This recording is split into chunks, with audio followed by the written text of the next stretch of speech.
Fala, turma, vamos lá? Mais uma aulinha para a gente dar uma acelerada no processo de vocês. Estamos falando então da parte de crime, parte criminal do Código de Trânsito Brasileiro.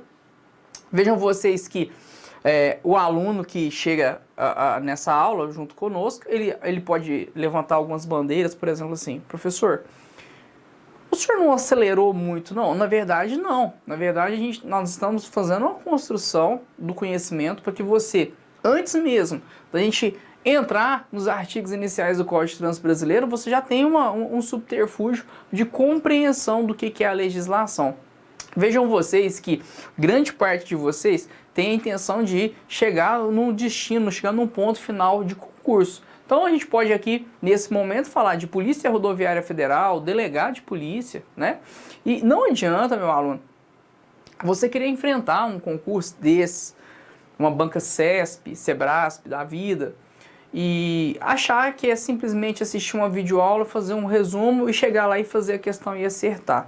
Vejam bem que hoje as bancas, elas atualizam os docentes, os professores que criam as questões. Ela usa de inteligência artificial e você vai precisar de ter uma interpretação de texto rebuscada. Você vai ter que ter o conhecimento arraigado dentro da sua cabeça. Então, calma. Não é simplesmente eu chegar aqui e despejar um tanto de teoria em cima de vocês e você chegar lá na hora da prova e não acertar as questões. Nossa missão é que você acerte as questões. Então, por isso, eu faço sim essa pequena introdução com vocês, apresentando o código, até entro um pouco nas matérias seguintes aí dos outros professores. Como nesse momento aqui, a nossa aula ela é muito mais de direito penal do que de direito de trânsito, mas você não está perdendo. Muito pelo contrário, você está na função do crescimento, beleza? Então olha só, o que eu separei para vocês, do jeito que está o material de vocês, então estou aqui no item 7, a gente vai falar um pouco então agora da parte já aprofundando a teoria do direito penal de uma forma mais já robusta, já adentrando o próprio Código de Trânsito Brasileiro agora, nesse momento, né? E eu deixei separado para vocês nesse material algumas partes, e antes da gente adiantar, eu quero explicar rapidamente para vocês aqui uma coisa que é crucial. Os alunos eles apelidaram como a árvore do crime, ou a árvore do direito penal. Cada pessoa chama de uma forma. Eu quero mostrar para vocês a aplicação de uma teoria, que é uma teoria que vem caindo constantemente em concursos, os alunos erram. Então, Polícia Civil, Guarda Municipal, Polícia Federal, Polícia Rodoviária Federal, PM, direto, E não só nos concursos policiais, nos concursos de tribunal, no concurso das agências reguladoras, que são perguntas baseadas na teoria finalista. Fernandinho, mas o que é essa teoria finalista? Por que eu tenho que estudar uma teoria, Fernando? Não entra na minha cabeça, eu tenho que conhecer uma teoria. Bom, vejam bem, se a banca coloca lá assim para você, o direito penal, com base na teoria finalista, deixa eu pensar alguma coisa aqui legal para vocês, Tem vamos tentar colocar uma coisa assim que realmente caiu no concurso público e vai fazer sentido para vocês aí, Ele pode colocar, por exemplo, deixa eu pensar, ele pode perguntar se a teoria finalista ela é baseada no resultado. Se ela é baseada na questão do dolo e culpa. Questões subjetivas de dolo e culpa. É isso. Então o que acontece? A gente tem o pai dessa teoria, que é Hans Wetzel. O Hans Wetzel que tem uma obra dele muito, muito interessante, de 1937, e que ele então fica conhecido por essa teoria. Então, olha para vocês verem que interessante, 1937, século XX, E a gente tem então conhecido aí como uma teoria finalista que vem da escola de Frankfurt, Que é a escola que carrega junto aí com o pai da teoria, que é o professor Hans Wetzel, ou também conhecido como Wetzel, O que acontece, pessoal?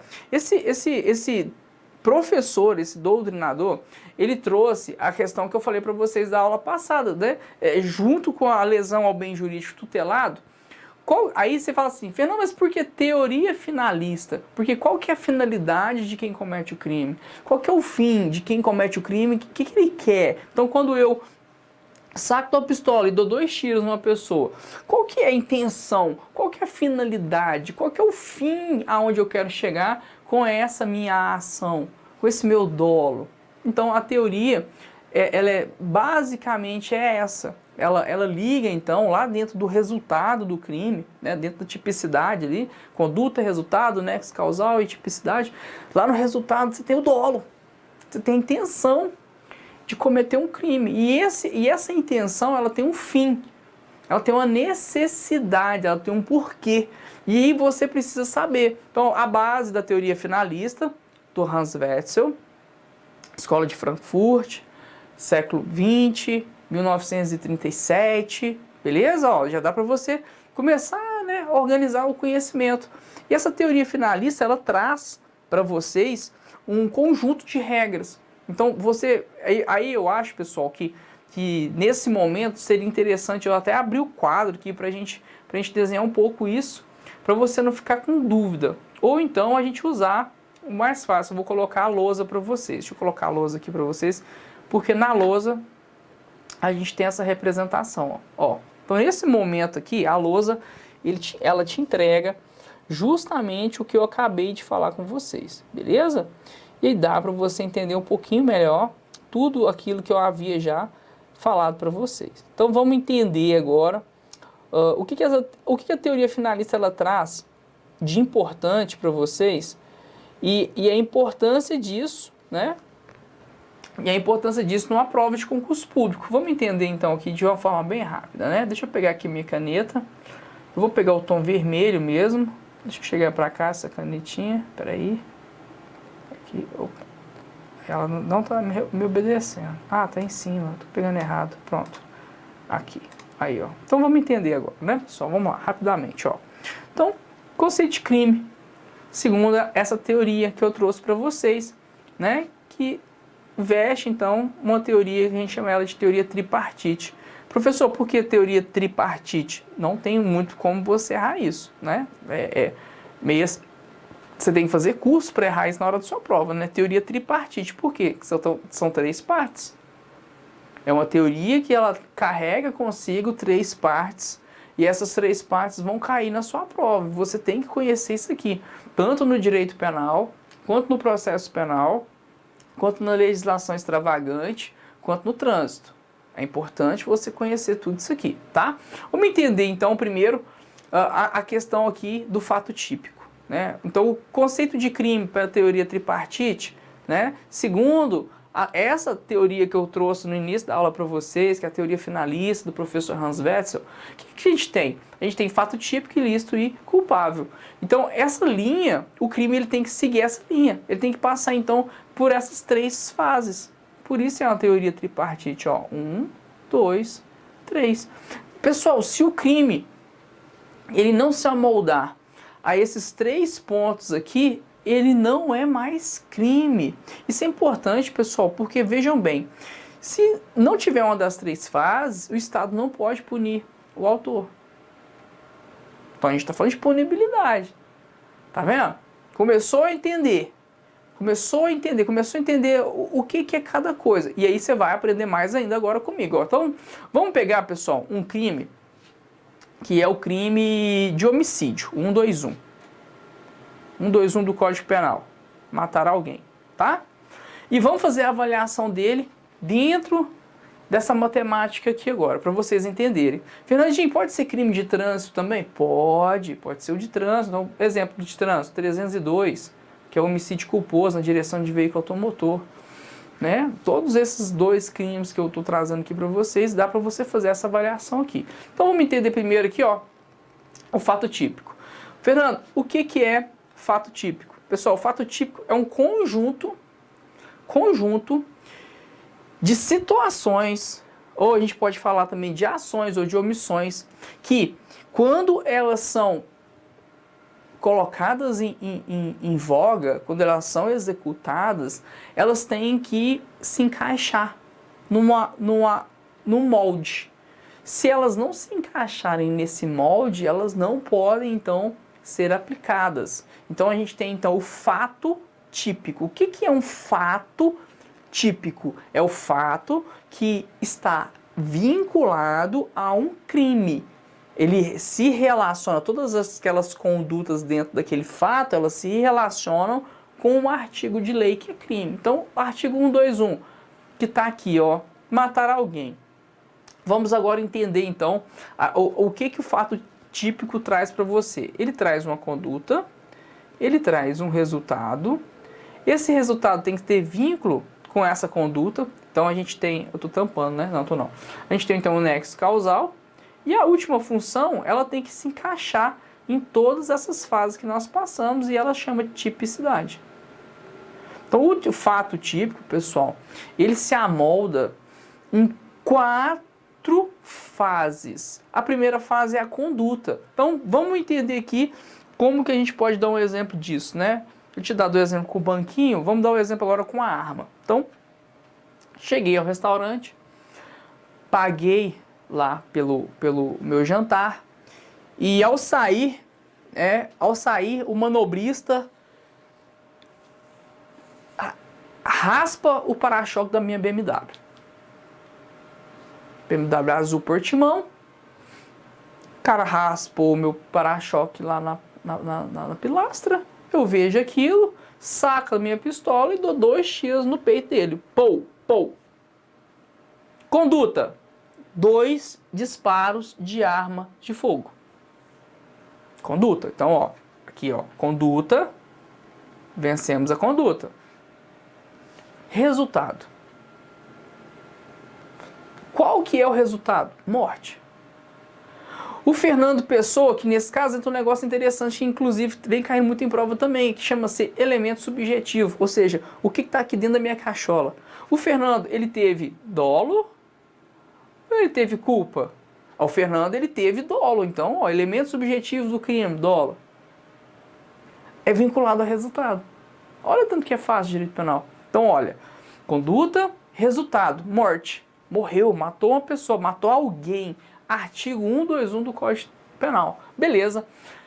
Aí vem uma setinha aqui que se chama nexo causal, ó. NC, nexo causal. Até ficou, não, vou até tentar voltar aqui para fazer bonitinho, né? Ó, nexo causal. O que é o nexo causal, professor? O nexo causal é a vinculação daquele resultado com a conduta. Qual que foi o motivo dessa morte, segundo o Fernando, para ele dar 2 disparos de arma de fogo no coitado do manobrista? Olha, o nexo causal nesse caso, que é o motivo, é o Fernando, ele quis, né, matar esse garçom, porque o garçom, ele arranhou o carro do Fernando, né? Ele foi lá e arrastou o carro do professor na pilastra. E por ele ter feito isso, o professor foi então e disparou contra ele e o matou. Foi isso que aconteceu. Então, esse é o nexo causal, esse é o nexo causal. Aí o aluno fala assim, professor, mas é só isso? A questão não é que é só isso. A questão é que você tem que entender isso de uma forma bem interessante. Para quê? Para você não errar isso na hora da prova. Porque lá na hora da sua prova, o que o examinador faz? Ele pergunta se o dolo faz parte da tipicidade, faz parte do fato típico. Tudo que está aqui dentro do fato típico é conhecido como tipicidade. O que é tipicidade? É aquela conduta se amoldar a um crime. Então, é um molde. Então, pensa comigo, ó, aqui dentro do fato típico a gente não tem conduta, 2 tiros, resultado, morreu, nexo causal, porque arranhou o para-choque do Fernando. A gente tem o 4º item aqui, ó, que é a tipicidade. O que é essa tipicidade, professor? Esse rolê todo que o Fernando fez, ele tem o molde de um crime? Ele parece com um crime? Ele se encaixa na moldura de um crime? Positivo. Qual crime? O homicídio. O artigo 121 do Código Penal. Então, é típico, é tipicidade, venceu a tipicidade. Qual que é a tipicidade? Artigo 121. As condutas do professor, elas se amoldam então a essa caixa. Se você consegue, meu aluno, compreender isso, você fechou então a questão do fato típico. Você já aprendeu o que é um fato típico. Você já entendeu a moldura dos 4 itens que compõem a tipicidade. Então é quando a sua prova falar de tipicidade, tá aí, tá desenhado para você, tá explicado para você. Então, se a banca, por exemplo, pergunta para você durante uma prova, jovem aluno, o dolo está caracterizado pelo fato típico. O dolo está implícito ao fato típico. O dolo, ele compõe o fato típico. Tá certo. Imagina se ele falar que o dolo compõe a ilicitude. Que o dolo acompanha a culpabilidade. Estaria totalmente errado. Então eu preciso que vocês comecem a entender essas brincadeiras. Por isso eu quis abrir o direito penal aqui para vocês. Quando a gente chegar no trânsito, vocês já entenderem como que a minha aula vai rodar. Beleza? Então, ó, entendeu já o que é fato típico. Fernandinho, e ilícito? O que é ilícito? É aquilo que é contra a lei. Aquilo que é anti-lei é aquilo que a gente chama também, algumas bancas, alguns livros usam aqui nessa palavra, né? Que é a ilicitude. Ele coloca também antijuridicidade. O que é ser antijurídico? É você fazer algo errado, aquilo que é errado, aquilo que é contra. É quando você falha, quando você erra. O Fernando, quando ele deu 2 tiros e matou o manobrista por causa do para-choque da BMW dele, ele cometeu uma ilicitude? Com certeza, com certeza. Ele matou uma pessoa, né? É um ato ilícito, contra a lei. Tudo que está dentro do Código Penal, que tem um artigo lá, artigo 121, se você faz aquela conduta, você fez uma conduta ilícita. Olha aí, pronto, isso é ilicitude. E o que cai na prova? As excludentes de ilicitude. Né? Então, Fernando, eu entendi o que é ilicitude, mas eu quero que você me explique então essa excludente de ilicitude. Vamos lá então, deixa eu só beber uma água rapidão aqui para te explicar. Ilicitude. O que exclui a ilicitude? Rapidamente, pessoal. Eu recebo o carro do manobrista, adentro o veículo, coloco meu cinto de segurança e quando eu chego no semáforo, uma motocicleta com 2 indivíduos param do lado do meu carro e me rende, né? Fala, perdeu o Playboy. Porque eu tenho cara de novinho, né? E por eu ter cara de novinho, o cara vai achar que eu sou o Playboy, né? E aí ele perdeu o Playboy. Na hora que ele falou, oi, eu já tô com a minha pistola no vidro do carro já e vou efetuar os disparos. Nesse caso, eu vou ceifar a vida de 2 indivíduos. Beleza. Nesse caso, eu cometi fato típico? Sim. Porém, esse fato típico, ele não é ilícito, porque ele está dentro de uma excludente de ilicitude, que é conhecida também como legítima defesa. Ah, professor, então quando uma pessoa me agride, me ataca, e esse ataque, eu vítima, eu não causei. Eu estou no semáforo parado com o meu carro. Eu não instiguei ele a cometer nenhum tipo de ação contra a minha pessoa. Então ele me agride. Nessa injusta agressão, eu relevo, eu respondo, eu vou fazer uma reação. Então essa reação, ela é conhecida como legítima defesa? Exatamente. E está no Código Penal também. E não só legítima defesa, a gente tem outras. Então, por exemplo, o exemplo do livro, né? 2 náufragos em alto mar e uma boia. Os 2 entram em luta para ver quem vai ficar com a boia, porque os 2, a boia vai afundar, vai morrer os 2. Então eles entram em luta corporal. Ali não tem uma agressão ilegítima. Os 2 estão tentando salvaguardar suas vidas. O direito, ele então é pela vida, né? Ou é ele ou é eu, né? Então, nesse caso, ele está em estado de necessidade. Não tem uma agressão ilegítima, ele não está revidando aquela agressão ilegítima, não. Os 2 têm o direito à vida. Só que só vai ficar um estado de necessidade, tá bom? Então, é o outro excludente de ilicitude que nós temos. Eu falei de 2, né? Estrito cumprimento do dever legal. Vamos colocar o corpo de bombeiros, o bombeiro que está na praia protegendo lá os banhistas, né? Esse banhista, ele está em estrito cumprimento do dever legal. Então, por exemplo, ele pode usar uma boia minha, por exemplo, particular, para salvar uma vida de um terceiro? Pode. Ele está em estrito cumprimento do dever legal. Ele tem que agir, ele tem que trabalhar, ele tem que pular na água e salvar aquela vítima. Viu? E nós temos também o exercício regular do direito. Por exemplo, o boxista, né? A pessoa que está lá lutando no MMA, né? Muito famoso o MMA, ele quebra a perna de uma pessoa. Ué, quebrar a perna de uma pessoa não é uma lesão corporal? É lesão corporal, mas ele está em um excludente de ilicitude. Ah, professor, entendi. Entendi. Então fechamos, então, ó, excludente de ilicitude. E por fim a gente tem a culpabilidade, né? Culpável, pessoal, é todo aquele crime que está descrito no Código Penal e para ele tem uma pena. Ou seja, a culpabilidade é a possibilidade do Estado aplicar uma pena para uma pessoa, para o indivíduo que cometeu um crime. Simplesmente é isso. Inclusive, a gente tem as excludentes de culpabilidade também. Pessoal, cada bolinha dessas aqui tem um excludente.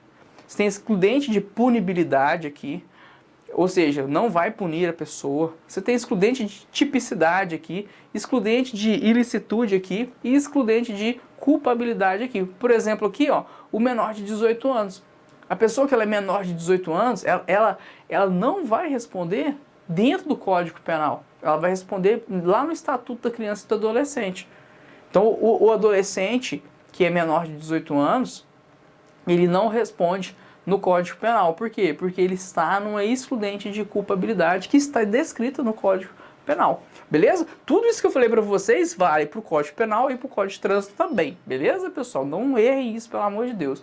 Vou fazer uma pausa então, tomar um café e a gente volta para continuar e já explicar alguns princípios também para vocês e a gente já começar a trânsito logo. Beleza? Vamos lá. Um abraço, obrigado, até mais.